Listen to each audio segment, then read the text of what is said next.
tutulong sa kanya. Magsibalik kayo sa inyong mga gawain. Anak ng anak ko. Mag-alala.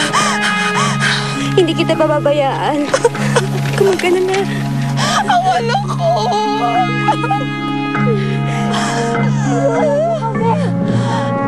Ginawa ka ng taong yan ang buhok ng asawa ko, Dato.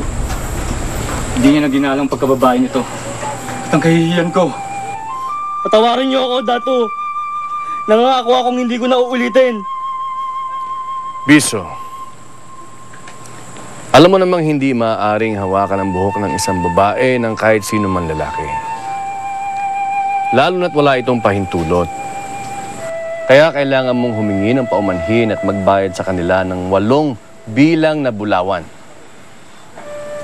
At kung wala kang maibibigay, ikaw ay magiging isang uripon nila sa loob ng 2 bilog na buwan. Maaari na kayo umalis para pagkasunduan ang aking hatol.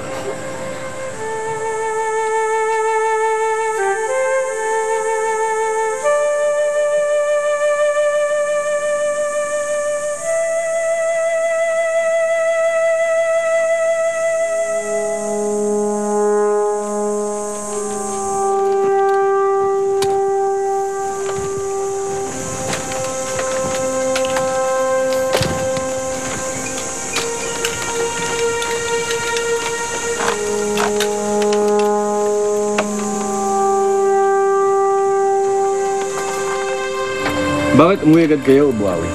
Tapos na ba ang pag-aani? Hindi pa. Kaya iniwan ko si Badu upang magbantay. Hindi natin dapat inaasa sa mga uripon ang pagbabantay.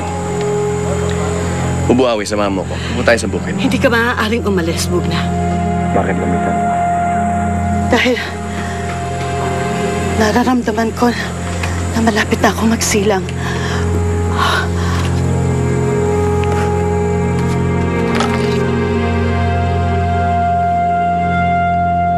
Salamat sa mabuti mong pagtanggap, Habon. Ngunit mas ipagpapasalamat ko kung masasagot mo ang aking sinadya dito.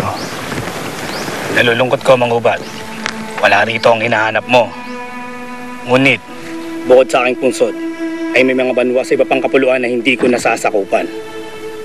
Sa Matan, naroon ang aking maigpit na kaaway, si Datu Kidawa. Malapit roon ang isa pang banwa na pinamumunuan ni Dato Bugna.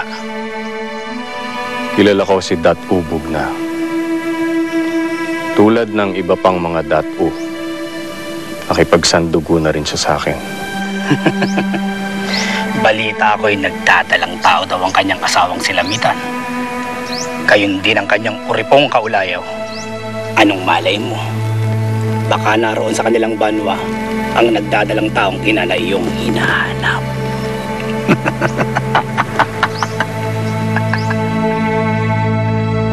Naway sana walang nangyaring masama sa aking anak, Uray Gurang.